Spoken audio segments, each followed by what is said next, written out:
No, the title is not clickbait. The Astros traded for Nolan Arenado, and then Arenado left them at the altar like it was an episode of The Bachelor. He said, no, I don't want you. And then the Astros said, fine then, I'm going to go get Christian Walker. We got to talk about that, as well as Max Kepler. He has found a brand new home. Same with Patrick Sandoval, the former All-Star Mike Soroka, and also Michael Lorenzen. It seems like he's trying to cheat the system, I put that in air quotes, by becoming a two-way player. Again, we'll talk about that in a second because he's trying to cheat the system. If you're brand new to this channel, we talk baseball every single day, so if you want to stay up to date on the game of baseball, hit that subscribe button, and don't forget that recap is brought to you by SeatGeek and Underdog Fantasy. Use code Fuzzy. Before we talk about the Nolan Arenado botched trade and the Houston Astros replacing him with Christian Walker, I want to talk about Michael Lorenzen working with his agent and teams to try and skirt the system that Major League Baseball has put in place to limit the amount of pitchers a team can have. The limit right now is 13. If Michael Lorenzen's plan actually comes to fruition, a team could technically hold 14 pitchers.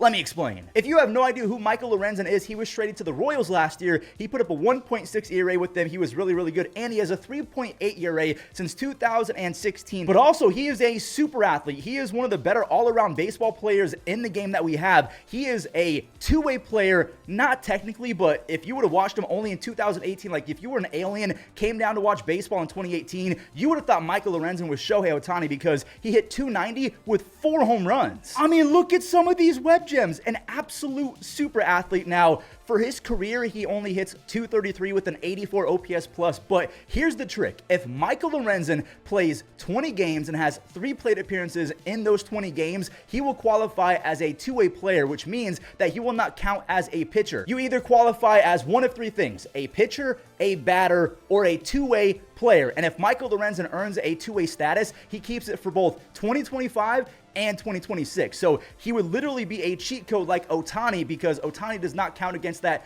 13 pitcher limit. So if you have 13 pitchers and Ohtani, or 13 pitchers and Lorenzen, you technically can hold 14 pitchers, which is huge for a 162 game Major League Baseball season. I thought that was a fun little story to start with because it was a wrinkle I've never really considered, but that's really smart to get more money. Now, Arenado, like we said, he left the Astros on the altar. He basically gave them 2 birds, said, yeah, I'm not coming to your franchise. You guys can go find someone else. And they did. The Astros immediately pivoted to getting Christian Walker on a 3-year, $60 million deal. A lot of teams were hesitant to give Christian Walker 3 years because he's a little bit older. He's going to be like 34, 35 years old. Nolan Arenado is the same age, and honestly, a lot of people across the game of baseball would consider this to be an upgrade over Nolan Arenado. If you take a look, Arenado's last 2 seasons, he's combined for 42 home runs, 164 RBIs, and a 104 OPS plus. Christian Walker, 59 home runs, 187 RBIs, a 122 OPS plus, and he's won 3 consecutive Gold Gloves. That's pretty dang good for a guy who's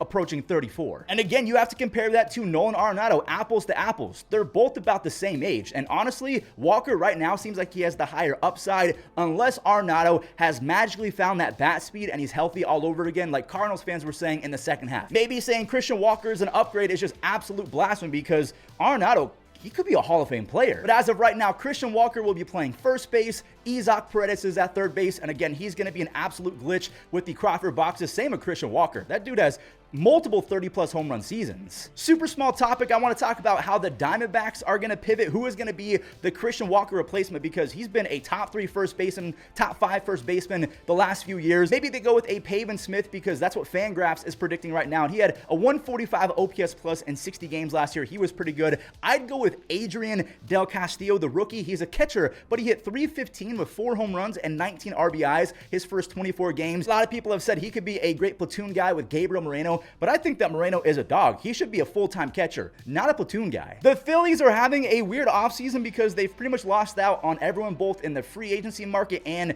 trying to make trades. They wanted to get Kyle Tucker. They offered Alec Boehm and Castellanos, according to the rumors, and the Astros said no. All jokes aside, Max Kepler, he is a sick defender. He has 66 outs above average since 2016, and for some context, Nick Castellanos also debuted in 2016. He has negative 82 outs above average. Again, they debuted in the same year. When healthy, Max Kepler absolutely tears covers off of baseballs. Again, when he's healthy, back in 2023, he had 24 home runs, a 120 OPS plus, and he had a 91.9 mile per hour average exit velocity, which is topped 11% in baseball. So he's a sick defender who can cover some ground, so he's probably going to be a left fielder. Castellanos, does he suck defensively? Yes. But because he hasn't made any errors, I don't know if he's going to get moved from right field, despite the fact that his range, it's not great. And also his reads off the bat are pretty piss poor. So expect Schwarber to be penciled in as the full-time DH and leadoff hitter. You got Harper at first base. The Phillies, even without making any moves, are still a fantastic baseball team. I mean, this is a good move. I like it. Max Kepler, one of the few German players in baseball. It's a good move. $10 million.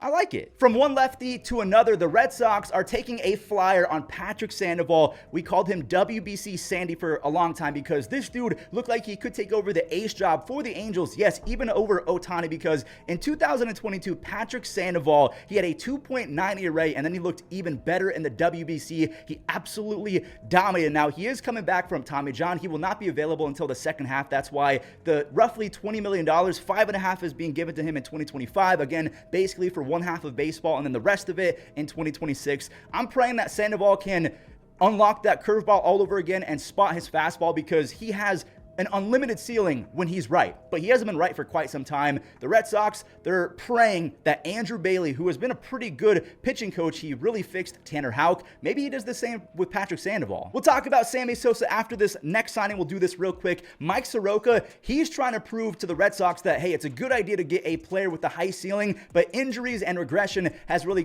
caused them to lose a lot of their stuff. Mike Soroka is getting $9 million from the Nationals, and this is because of his track record. He was second in Rookie of the Year and sixth in Cy Young back in 2019. Unfortunately, he tore his Achilles twice. Now, he had a near 5 ERA in 2023, so the Braves, they shipped him off to the White Sox. He was buns, absolutely awful, useless as a starting pitcher, but then they found something as a reliever. When I say I found something, I cannot believe these stats. Mike Soroka turned into prime Eric Gagne. Okay, not all the way, but I'm trying to just drive home the fact that he had a 15 strikeouts per 9, 60 strikeouts in about 36 innings with a 2.7 ERA as a reliever. But yeah, Mike Soroka really found something out the pen for the White Sox, and the Nationals, they're just hoping that they can capitalize on that, maybe turn him into a reliever and ship out Kyle Finnegan. I don't know. Wait, hold on. I forgot that the Nationals non-tendered Kyle Finnegan, so Finnegan isn't even on the team anymore. Maybe it's Soroka's job now. I don't know. Last but certainly not least, Sammy Sosa issued an apology yesterday,